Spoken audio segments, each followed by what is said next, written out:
Good morning. It's Thursday, the 20th of November, and this is Govindraj Ethiraj broadcasting and streaming weekdays from Mumbai, India's financial capital, The Take, Finding the Mechanics.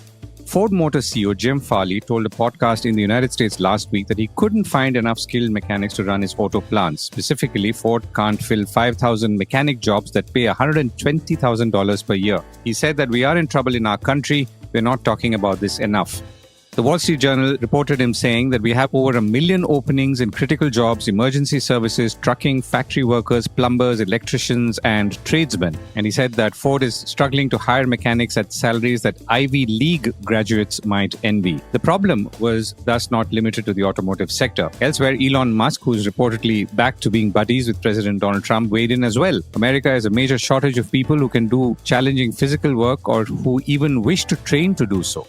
The same posts were picked up in India as well. Predictably, they were either commiserated with or attacked, including with some saying that they were willing to do any jobs but not getting them, particularly in the United States. Now, the problem is obviously more nuanced and interestingly was summed up by US President Donald Trump himself in a somewhat rare moment of candor. He told a Fox News interviewer last week, "You can't pull people out of employment lines and make them produce missiles." Translated, just because a job involves manual labor does not mean you have the specialized skills to do it. Alternatively, you have to develop the skills before you can pitch for high-skilled roles like this. And he, of course, was referring to H-1B visas and the need to have them.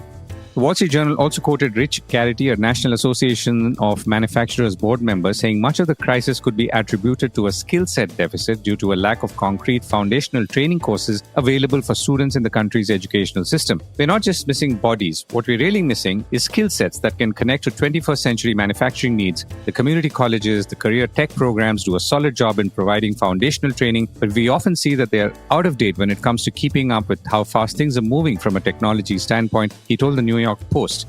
Now, India also produces about 1.5 million or 1.5 million engineering graduates annually. Only about 10% of these engineers can get a job, according to several research reports in recent years. The major reason is the skills gap amongst these engineering graduates. Worse, most engineers have gravitated towards IT jobs, which are obviously less punishing than the shop floor of a steel factory or a power plant. Many engineering company leaders I speak to regularly complain that they are unable to find the right skilled engineers who can be taken to shop floors or even construction sites. Now, the market is forcing a shift here, with information technology services jobs hiring slowing down and many IT companies also downsizing, as we've been seeing in recent months and year. Now, artificial intelligence can and perhaps is accelerating this shift. But the first choice for many youth may not be traditional engineering jobs, however desperate the situation might be. When I say traditional, I mean more traditional manufacturing kind of jobs. Even for those who are not engineers, they would prefer to study and take up a government job. Now, the challenge and opportunity is to make such physical jobs more attractive and also make workplaces happier and friendlier, even as we step up training additionally via internships. Now, all of this is, of course, happening, but the examples are few and only seen more in big companies. The challenge, at least for some time, will not be so much the jobs, but employability. More importantly, like in the US, the compensation is steadily rising for these jobs, and that's one of the key lessons for us to take back from this episode. And that brings us to the top stories and themes. Indian markets are in sniffing distance of all-time highs. Again, the Sensex crosses 85,000 after 14 months. India's seafood exporters are putting up a fight with some help from the government. Oil India announces a strategic collaboration with Total Energies of France for exploration. The India Energy Week segment kicks off. And India's most valuable brand is...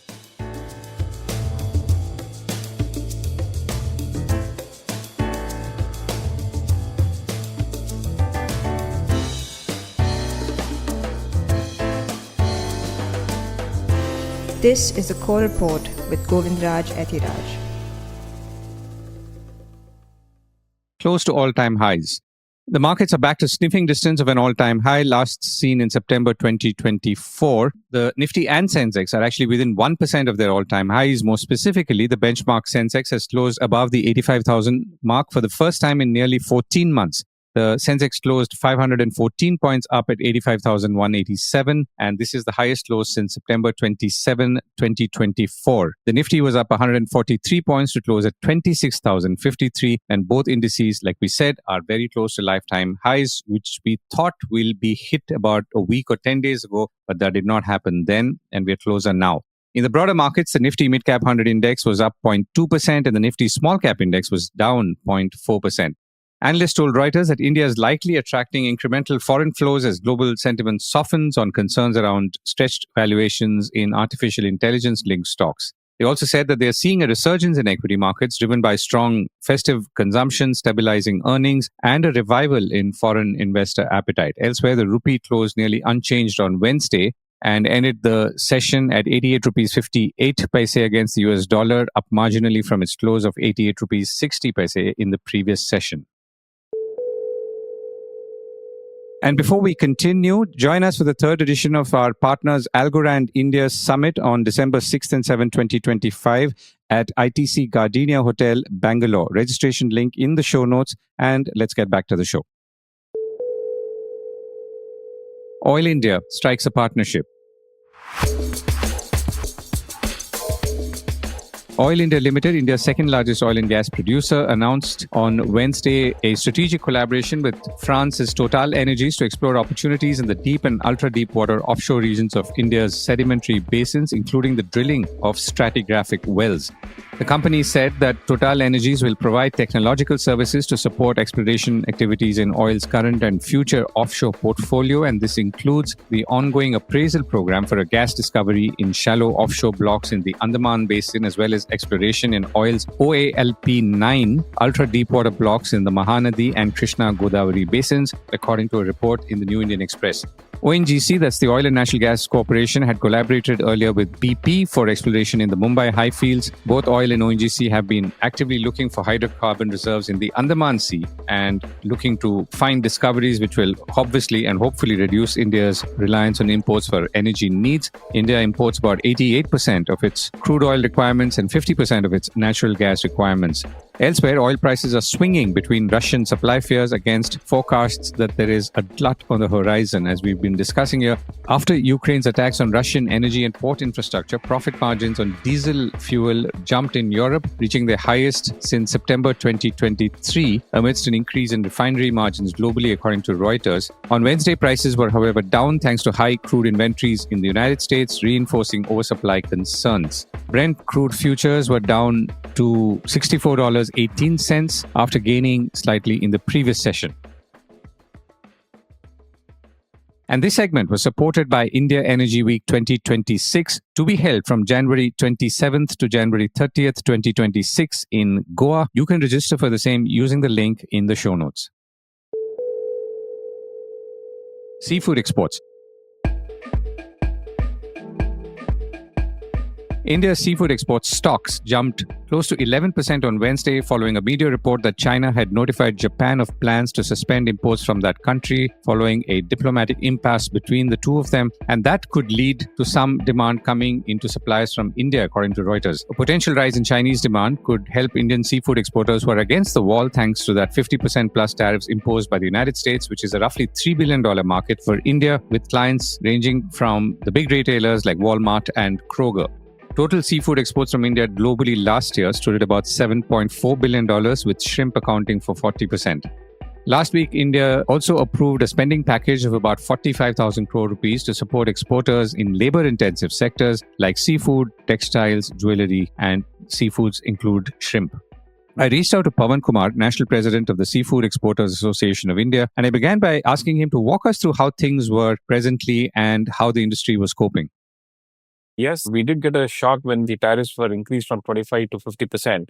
Initially, we were rushing to push the shipments because the deadline was 16th of September, but we didn't have much time to get some of the shipments out.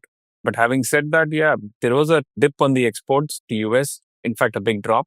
Some of the buyers, like the retail outlets and food services, they came back. They only refilled themselves to an extent where they might find some shortage in the coming months. But that was not substantial. What we have seen is a dip in the September month, October month, and November also we are seeing a dip in the exports to the United States. But having said that, the Government of India and Ministry of Commerce under the Prime Ministership done a tremendous job. Some of the units for EU have not been approved for a long time. They've been waiting for 6-7 years, which they have quickly opened up, and they approved all the 102 units for exports to Europe. The UK FTA also came in at the right time. And our exporters, they try to find more markets, alternate markets like UK and EU. The Commerce Ministry and the Finance Ministry, both of them, they reached out to us. They just wanted to find out what is the impact and what is it they can do to guide us through this. I would not say a crisis. The challenge is what we have. Of course, it's not easy to find an alternate market that soon because US is almost a $3 billion market as far as seafood is concerned. Finding an alternate market for 3 billion is not that easy. But yes, wherever possible, the government has come in and they tried to open up new markets for us. In that, EU is one. Russia is in the making now. What has been pending for the last 2-3 years, they have speeded up the process and they're trying to open up or get more and more units approved for the Russian market. So these are the two major markets which worked really hard, and Russia is still work in progress. When it comes to EU, markets are open, but once the FTA is in place, probably the tariffs on India, which is about 12% now, might further come down to zero. That will really help us. I think EU FTA, I heard, is almost close to signing a deal with EU. So these are a few things which have happened in the last couple of months. Is it completely down to zero into the United States now? Or is it, for example, more higher value added products that are going through? Essentially, what are the shifts within the shipments that are happening right now? I will not say the shipments to US have come down to zero, even in September or October, even now. But they've come down quite drastically. I would say only 20% or 25% of the shipments are going, or even less than that. That's a big drop. Tell us a little bit about how exporters are coping right now, mostly Andhra, but elsewhere in the country as well. Let me give you a preamble before I answer that question. As soon as the tariffs hit in, one thing as an association, what we have done, we have called all the exporters for a virtual meet. We have told them three things. One, don't reduce the price for raw material because we don't want the farmers to suffer. Two, don't stop buying raw material because if you stop, again, they create some sort of a social imbalance and a social unrest among the farmers, and that's not a good thing to happen. And what will happen is the farmer will not stock. That will create a big vacuum in the coming months. And the third thing, what we have done, don't be desperate to sell at lower prices to other markets. So these are three things which we advised our exporters. I'm proud that all the exporters have followed that decision what the association has taken. They have not reduced the raw material price. They have not stopped purchases of raw material. They have not reduced the price in the international market to sell at cheaper prices. I would say it's a kind of a hand holding which we have done to the farmers. And we have told the government the same thing. We have done this and we want you to do the hand holding for us also. This is what we have done initially with all the farmers and the fishermen. I would say, that really helped not to create any sort of a social imbalance or unrest among the farmers. That has given the farmers a little bit of a confidence that, yes, these exporters are trying to find markets. And we have worked very, very closely with the Commerce Ministry to find solutions so that we can open up markets. In the process, what happened was certain inventories had to be blocked. We had to sit on certain inventories, which we said that's not a problem. So we went to the government and said, see, we are sitting on inventories. Probably our cash flow is getting tighter. So if you can help us to tide over this crisis or the challenges, we will find markets. It will take some time to find new markets and sell these goods in those markets. Right. I know you touched upon this, but what specifically has the government done in the last 3 months that has helped the industry? Of course, they've been engaging with us very, very closely. In fact, the Commerce Ministry and the Finance Ministry has called us for 3 or 4 meetings. They did ask us, what is it you want? So we had told them 3 things. One, we said, if you can work something like an interest subvention with the existing bankers, that will help us. 2, we have told them we need a moratorium because the shipments are not going as fast as it was happening previously. And the third thing we said, give us some soft loan, 20% or 30% of our working capital, so that we don't stop purchases of raw material. And whatever inventories we are holding, we can liquidate them slowly. So the government announced all the 3 requests what we have made. It is in the process or it's in the pipeline. Probably next week, we should get all the notifications. Whatever the government has announced, it should come into place from next week. This is, of course, something that is beyond, let's say, the control of either the government of India or the seafood exporters. What's your sense on the US side? Because they've already opened up some agricultural products and other products, food products, and because obviously prices were rising. So are you hopeful that something might happen on the seafood side as well? Frankly, we are waiting, but the government will not sign a free bilateral trade agreement till all the clauses in the agreements are addressed, which we support the government because we don't want a half-baked trade agreement between both countries. And tomorrow, we should not go back to the negotiation table again and again. So now that the government has given us some sort of a support, of course, bilateral trade agreement or the issue is sorted out, it's even better. But we are hopeful, in the next 3 to 6 weeks, we'll have some good news, is what we expect. One thing is clear from the government side, and what we've told the government also, they will not sign till all the impediments in the agreement are addressed by the US side. And it should be a win-win situation for both the countries. So I think we've spoken about what the government here in India is doing. What is the sense that you're getting from your importing parties in the US or importers in the US? Are they facing, let's say, higher demand, or how are they coping with demand and the fact that prices have risen? What is the kind of sense that you're getting from that side? What we heard is because of this tariffs, the importers are also facing a lot of challenges because higher the prices, because this becomes a high value item. The sales there also seems to be sluggish. Some of the importers like Walmart and all these people are reporting about 25% drop in the sales, which is not a good news. And now October, November, all the high priced inventories are reaching the US. We need to see how the holiday demand is going to come up. In the holiday season, the first one comes up is the Thanksgiving weekend, which is sometime next week. So we'll have to see whether, the offtake in the US is going to be the same thing. More or less, they're expecting a drop in the demand because of high prices. To that extent, they've not been able to make up for the gap in imports from India. Is that right? They did from other countries like Ecuador and Indonesia, because the tariffs of Ecuador and Indonesia are much lower than India. Ecuador is about 15% and Indonesia is 19%. They wanted to do that, but what happened is those countries, they know India cannot sell to US. They also have jacked up their sale prices to US. Right. And in terms of absolute numbers and this thing, you're saying these countries are able to fill up the gap? Not completely, but yes, to a certain extent. Right. Pawan, that's very useful. Thank you so much for joining me. Thanks.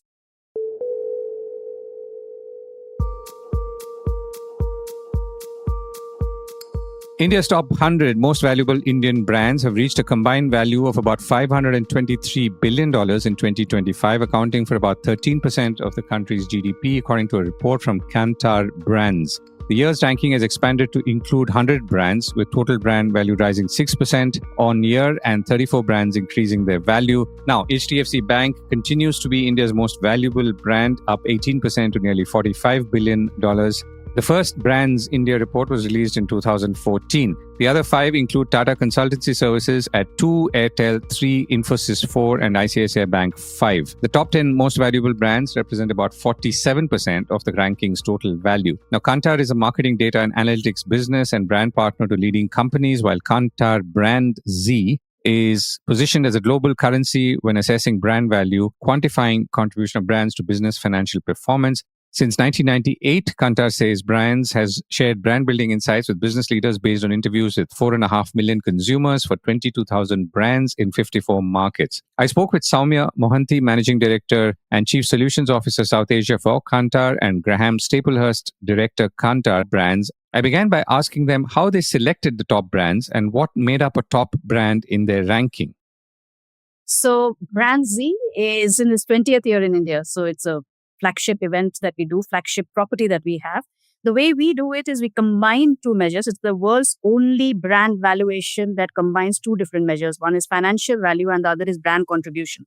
Financial value in simple terms is you take the enterprise value and you attribute the part of the enterprise value that can be attributable to the brand and you strip the rest of it out of it. The second part is brand contribution, which is essentially the perceptions that allow a brand to be able to make the consumer buy more and pay more. So there is a brand equity component to it, as a financial component to it, and both are added together to create brand value. We've been doing it for 20 years. We have just published the first top 100. We normally do top 75. And globally, we do top 100. And we release the report, I think, around May, if I'm not wrong. And India, we are going to release it in a couple of days.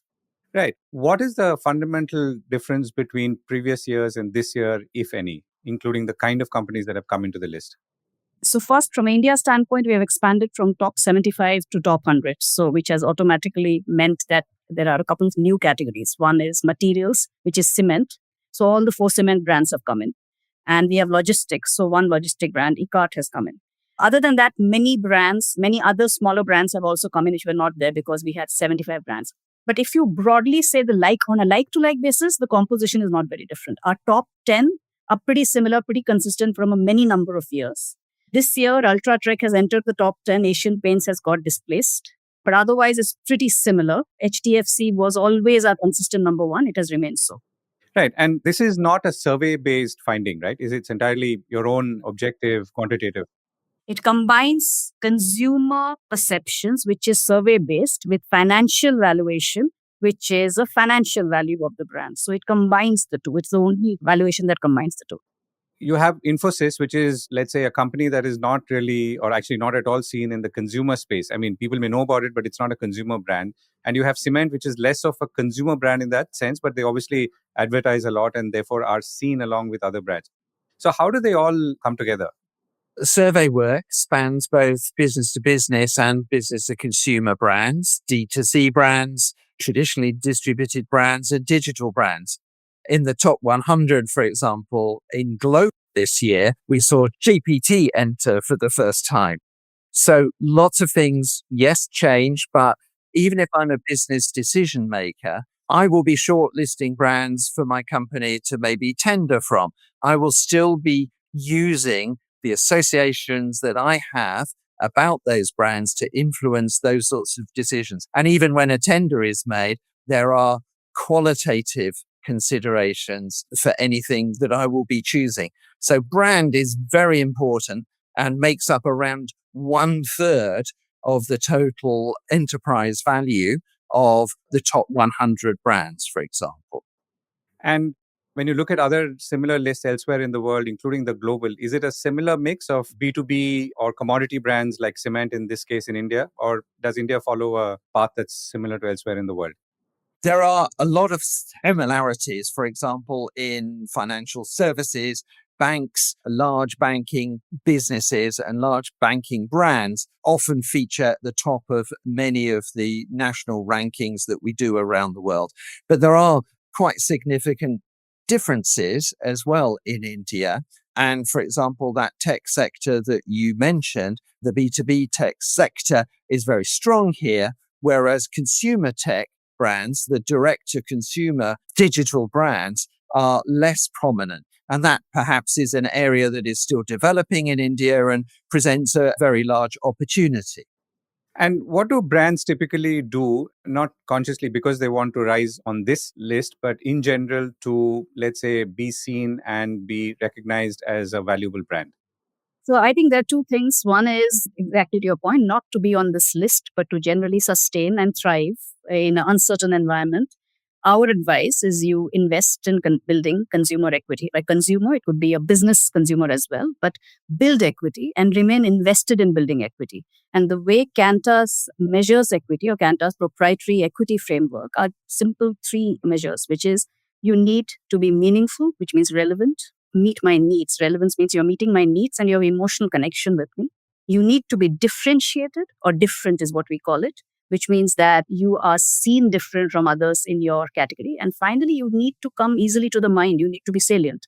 So if you are all the three, then your chance of surviving in the list and thriving in the list are way higher. So 78% of the brands that are meaningful and different from 2019 to now have survived in the list.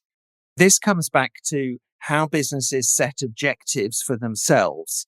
And what we are seeing is that brand equity is not something that is just an intangible, something that you can measure in a survey and has no relevance to business. It absolutely has core relevance to business, because when we talk about how brands grow, the most important thing for businesses to think about is shareholder returns. And we have demonstrated over the years that you get increased shareholder returns and you grow the value of your brand as a core asset in your business, and therefore the value of the business overall, by investing in building brand equity. So you talk to consumers, but the financial outcome tends to come actually through the financials of the business itself. Right. When I look at the list, I mean, I can sense that ad spend or advertising spend by a brand is not going to make them the most valuable brand. But it would be useful to know how you calculate it. And in a way, it goes back to my first question as well. And is there a deflator of some sort that, just because a brand outspends everyone else by 10x or 20x, that doesn't necessarily make them the most valuable brand? We measure perceptions So we measure the final outcome in a way. So what is the equity that you're creating in the mind?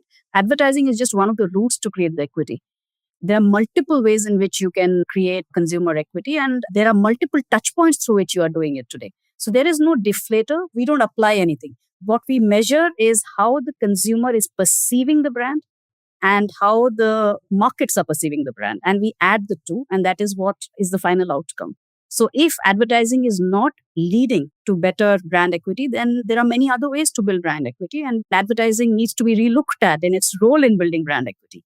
Brand experience. So you're getting people to try your brand and actually experience what your brand is like. That tends to be a much bigger driver of successful equity outcomes and hence brand growth than simply just advertising. Advertising is a very weak persuader. Experience is the thing that tells people, I can trust this brand, I'll buy it again and again. Right. Finally, the categories that you have now in the top 10 in India, for example, is banks, the telecom companies, and now cement companies, and banks and insurance companies. Do you see any other category entering this? And of course, there's e-commerce, which is leading. Is there any other category that could potentially lead this or enter this in coming days? I would place my bets on automotive if it stays in the kind of trajectory it is now at, but it will need significant innovation, especially in EVs and consumer tech for sure. I mean, as Graham is saying, across the world, consumer tech brands are the ones which are dominating at least our global lists, but they are quite far away right now because we do not have the mega platforms. So I do hope there is the consumer tech platform brands that are able to grow bigger than they are today. Those are the two I would place my bets on. The opportunity in automotive is definitely there.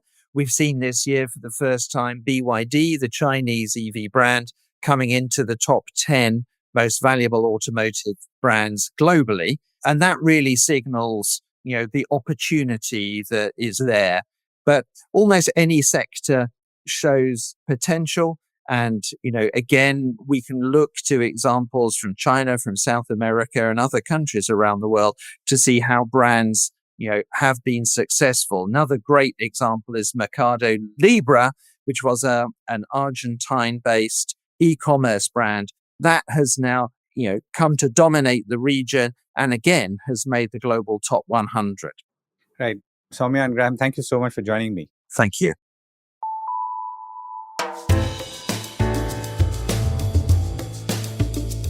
That was the Core Report with me, Govindraj Ethiraj.